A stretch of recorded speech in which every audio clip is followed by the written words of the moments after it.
Hello বন্ধুরা, আমি আজকে রুই মাছের ঝোল করব, সেটা আপনাদের সাথে একটু শেয়ার করছি। ঝিঙে আলু দিয়ে সাদা মাটাভাবে ঝোলটা করব। আশা করছি এটা আপনাদের খুব পছন্দ হবে। কীভাবে রান্না করছি সেটাই আপনাদের সাথে শেয়ার করছি। আসুন দেখা যাক কীভাবে রান্না করি।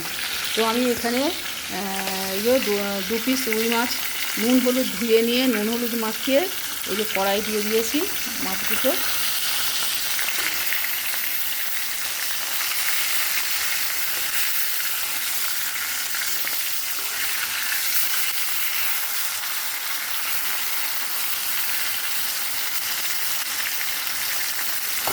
মাছ দুটো ভেজে নেব।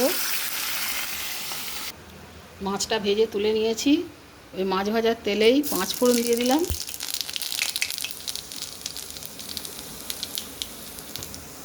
এই যে ঝিঙে দিয়ে দিচ্ছি।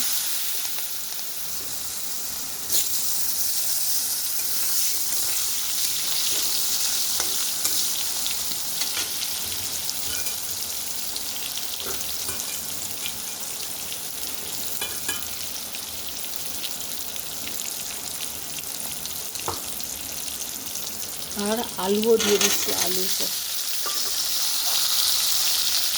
দুটো আলু দিয়েছি।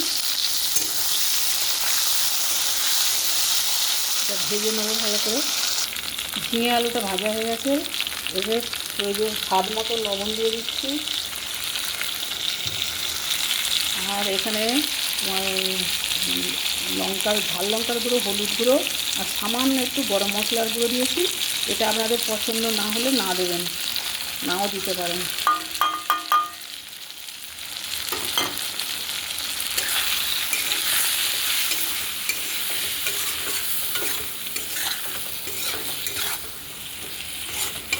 এবার এতে আমি ভাজা মশলা দেবো।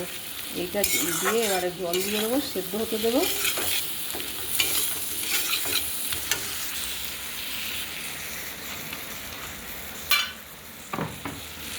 এবার জল দিয়ে দিচ্ছি প্রয়োজন মতো।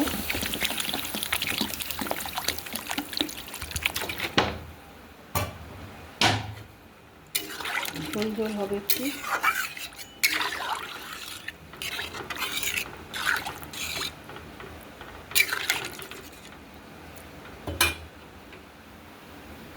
এটা এবার সেদ্ধ হবে। এই ঝোলটা ফুটছে, এতে দেওয়ার জন্য আমি একটা মশলা তৈরি করব। তো এখানে নিয়েছি, এই দেখুন, 1 চামচ জিরে, 1 চামচ ধনে, 1 চামচ কালো সর্ষে, আর 2টো শুকনো লঙ্কা আর একটু তেজপাতা। এইটা শুকনো কলায় এটা ভেজে নিয়ে এইটা গুঁড়ো করে নেব।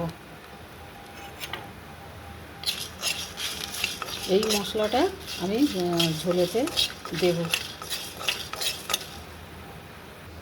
হ্যালো বন্ধুরা, আমি একটা জিনিস ভুল করেছি, একটু আদা বাটা দিতে হবে। এই যে আদা বাটাটা আমি দিতে ভুলে গেছি। ওই যে হলুদ, লঙ্কা গুঁড়ো আর একটু গরম মশলা যখন আলুটার সঙ্গে দিলাম, কষলাম, তখন এই আদাটাও তার সাথে দিতে হবে।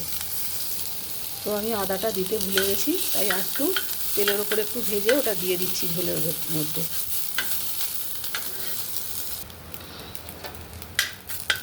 ভাজা হয়ে গেছে।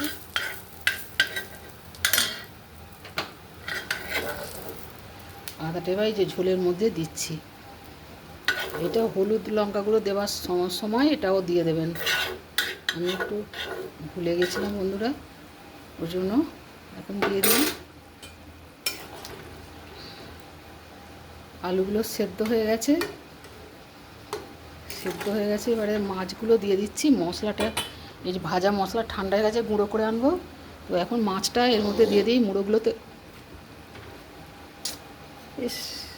এই যে মুড়োটা আর মাছটা দিয়ে দিলাম। এগুলো একটু সেদ্ধ হবে, তার করতে গুঁড়ো মশলাটা নিয়ে এসে গুঁড়ো মশলাটা দিয়ে দেবো এর মধ্যে। এই যে মশলাটা গুঁড়ো করে নিয়ে চলে এসেছি। এই মশলাটা এবার এই যে ঝোলটা ফুটছে এর মধ্যে দিয়ে দিচ্ছি।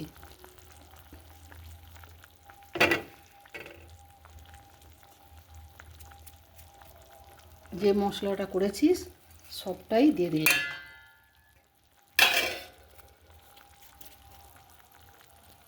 এটা এবার মিনিট 2 ফুটিয়ে নেব। এই মশলা দিয়ে ঝোল করে দেখবেন ঝিঙে আর মাছের বা পটল দিয়ে মাছ দিয়ে। তো এই মশলাটা দিয়ে খেয়ে দেখবেন, দারুণ খেতে হয়, দারুণ টেস্ট হয় এইভাবে করলে। তো একবার হলেও এইভাবে আপনারা খেয়ে দেখবেন। আর কেমন লাগলো, ভালো লাগলে অবশ্যই একটু লাইক শেয়ার কমেন্ট করে দেবেন।